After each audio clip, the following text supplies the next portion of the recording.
Running with the devil, I've been hiding from a God. Oh, hell yeah. And if they... You saw this guy, right? This musician and rapper, his name is Nick Nittoli. So we're gonna talk the curiosity case of Nick Nittoli. So we're gonna talk about his history and why people don't like this guy.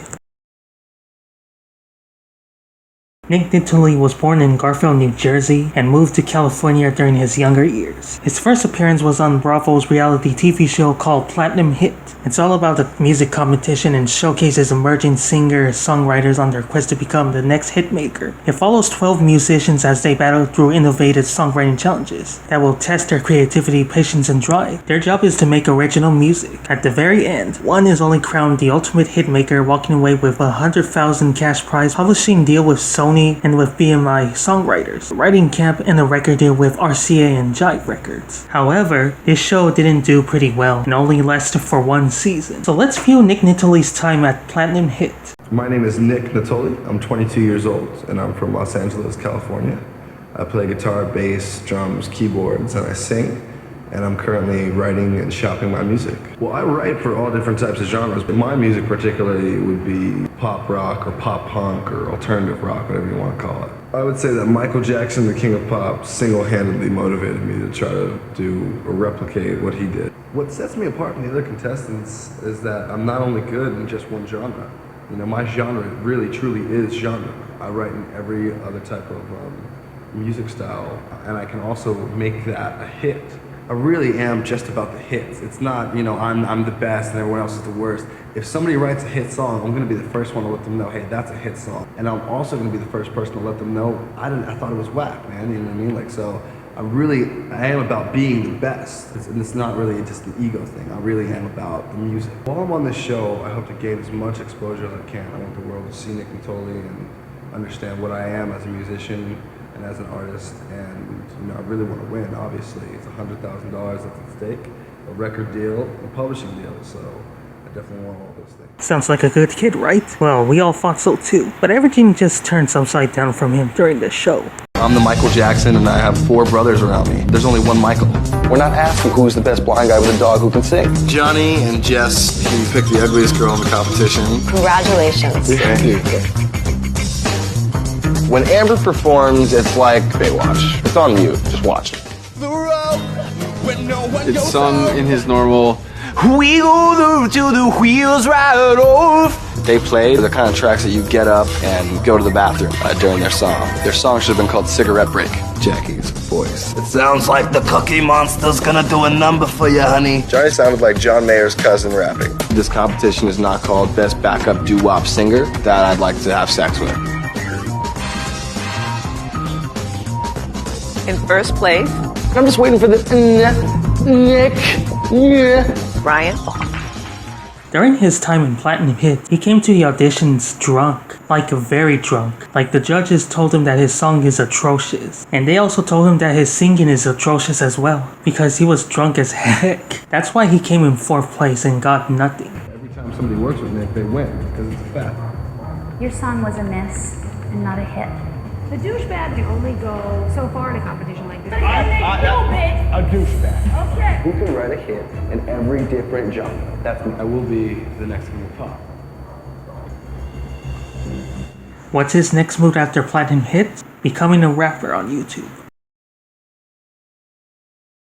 During his debut on YouTube as a rapper, he couldn't stop talking about how he writes songs for Snoop Dogg or other various artists. So he was signed to Warner Chappell Music Publishing back in 2018. Sounds good, right? So he's an official artist. But the problem is that he isn't signed as an artist. If he was signed, where are his masters and rights to his music? There should be a claim on all of his videos to let you know that he's actually signed. For example, Tom MacDonald's label TuneCore puts claims on his videos. And when they put claims, they make money. When people reacting to his videos, they put a claim on their videos. And they definitely make money off of their videos. That's how YouTube works, and that's how the music industry works. And on his Instagram videos, he just showed that he's in the Warner Chappell building. I don't know if he's actually working there or he's just actually visiting there. There's also a video of him signing a contract. like some type of contract, I don't know. This video seems pretty sketchy to me. I went to different websites that involves around Nick, but most of these infos are very vague. So I come across this site Genipedia and seen his history. So he was started in the 2003 movie Down in the Barrel, and he was also in Platinum Hit. So back in 2013, he partnered with Trend Def, and he claims that he writes or produces songs for like Snoop Dogg, YG, French Montana, Zendaya, etc. Here's the list of these artists that Nick has been involved with. He actually write, co-write, or produce for these artists. But the main issue is, did he actually write for the big artists of the music industry like Snoop Dogg? Did he write lyrics for French Montana or YG or Zendaya? If you Google Nick Nittoli writes songs for French Montana, YG, Zendaya, and other artists, it doesn't show up. That means he didn't work for any of these artists. So we'll get to that topic later. So let's go to those links that involves with Nick Nittoli. So the first link that he is actually in the movie that we were describing earlier. Go to cast and you see his name on there. And then another link is just about his bio and his history of Platinum Hit.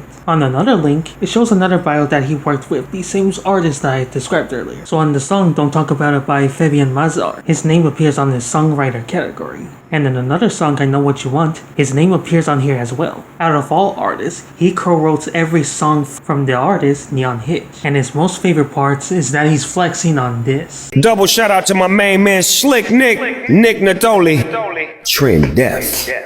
Double shout out to my main man, Slick Nick Nittoli. The only problem is that Snoop only had one verse, and I doubt that he wrote lyrics for Snoop. On his other link, he actually had a song which came out over a decade ago.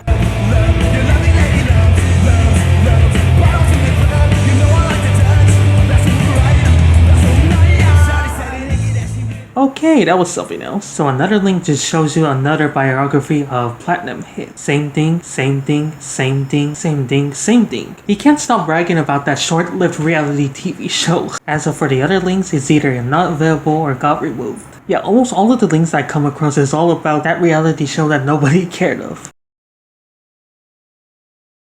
So he started putting music on his YouTube channel back in 2019. He first dropped his debut song Gimme the Money, and he has a decent amount of views of his music and people gain attraction and starting to listen to his music. But it turns out that he did something pretty sketchy that he got blacklisted. If you don't know what blacklisting means, that means on YouTube, your videos doesn't show up on people's recommendation page. And when you're blacklisted, YouTube doesn't let you monetize your videos. So he's basically shadow banned, and most likely to stay shadow banned forever. So a lot of you guys are wondering, how did he get so much views if he's blacklisted? Well, here's an easy answer. He buys bots and views. I think he went to one of those sites that he buys subscribers, buys likes, buys views, and everything else. For example, the No Problems music video, it has 3,000 likes and 200,000 views. It has changed a little bit, but still has 3,000 likes. It still has 200,000 views. So I find an actual person who is imitating Nick Nittoli. He has a lot of evidence that Nick Nittoli actually uses a lot of bots. I mean, a lot of bots, buying views, everything. So the last time I checked on his Social Blade, his Social Blade rank was at 3 million and now went up to over 500,000. I'm not sure if it's a glitch or not, I don't know. His subscribers and video views had tanked because he was using bots, and he makes a decent amount of money. He would have earned if he wasn't blacklisted. On his YouTube channel, he had gained over 100 subscribers per day. I mean, he bought subscribers and he bought a lot of views. And how much money did he have? And whoopee, numbers don't lie. If YouTube reveals what his actual subscribers look like and showing what his actual views looks like, he is screwed. Omega screwed. Nick himself was so mad that he blocked that guy. It is not very wise of Nick going after Tom and Donald like that and his fandom. He also went after Upchurch fans, aka the Creek Squad. Nick accused Upchurch and Tom and Donald fans as bots. Aren't you doing the same thing as well, Nick? So a lot of people called him out because of his childish actions, and calling him out for using bots as well. Tom and Donald is one of the most popular independent artists. Sure, his music is not for everybody because people think that his music is too right-wingish, but it's music, come on. He makes quality music and has organic listeners. And he has real people that really like his stuff. As for Nick, he has no organic listeners, and he uses bots. So a lot of people call him out for it. He goes to the accounts that he made, started to attack or mocking people, and keeps putting those links for all people to see and reminding them that he was on Platinum Hit and writes for Snoop Dogg. As for Tom, he had achieved a lot of awards. He had debuted on the Billboard's Emerging Artists chart, and one of his songs had debuted number 4 on the Billboard rap charts. That is very rare to see as an independent artist. As for Nick, nowhere near close to that level. He doesn't go to tour, he doesn't receive a single award, he doesn't have merch, he doesn't have an actual fan base, and his name doesn't exist on Billboard. When you're looking at Warner Chappell, search his name, he's nowhere to be found, and he claims that he's signed to that label, but he's not signed as an artist. He claims that one of his songs are on the iTunes charts. Most of the people will find out that it's fake. At least Tom MacDonald is not blacklisted, unlike you, Nick. Ever since he was blacklisted, he begged other people to watch his videos. For example, reaction channels. Nick wants them to react to one of his videos. It might have a chance for him to become famous, but in the worst way possible. He had a tendency to attack and harass people who doesn't react to his video, and he also harasses people who criticize his music, also attacking them for accusing him for using bots. Jeez Louise, calm down. Not everybody has to like your music, Nick. So he always claims to be the bomb.com. All the stuff he put out is very questionable. Why does he always have a snake, an eye, and an Illuminati symbol on every album covers? We can all realize that he's always doing the Illuminati pose on every music videos. I don't know if it's true or not, I think he's part of QAnon. Looks like an American far-right conspiracy theory cult. He always has those weird hashtags, hashtag WWG1WGA. I don't even know what that stands for, and hashtag QAnon. I don't know why he thinks being part of QAnon is fun. Being part of QAnon is not good. Like, people are gonna think that you're dumb and ridiculous. The pandemic wasn't real, and the race war isn't real. I do not believe in the voting system whatsoever. And when Trump came along, I thought he was another Illuminati puppet. The only reason I have this red hat on right now, which I still feel like an idiot sometimes wearing it, it's because I believe that this is a real thing. Fake news, fake press. Nick Nittoli is a musician, but like a lot of QAnon believers, he can spend up to 16 hours a day online, researching conspiracies. JFK was definitely murdered by CIA. You're taking it from someone who's got JFK on their arm. 9/11 was an inside job. People in our government who are working towards a deep state, who are trying to keep us controlled. Children are being harvested, children are being farmed for adrenochrome by celebrities and politicians. Do you subscribe to that? Not outlandish at all. Reptilian aliens, the Epstein connection. It takes Bill Clinton getting a blowjob in '95. MK Ultra is a huge one. This is conspiracy overload for me. I'm not sure I'm ready for it. Is there a conspiracy theory that you don't believe in? It's life. It's doing the right thing. It's doing God's work on this planet. We're here to take the country back. We're not playing around. Yeah, this is why nobody takes him seriously as an artist. Nick is one of the most questionable person of the internet. If he wasn't blacklisted, harassing other reactors, buying bots and views, or any other dumb decisions he made, his career would have turned out okay. It kinda don't matter because he's still gonna brag about his success. Got cast on a TV show called Bravo's Platinum Hit when I was 22. It was kind of like a reality show, like an American Idol for songwriters. And then ever since then, that's been my foot in the game, and I've just been trucking ever since. Work with different artists. Can you name some artists that you work with?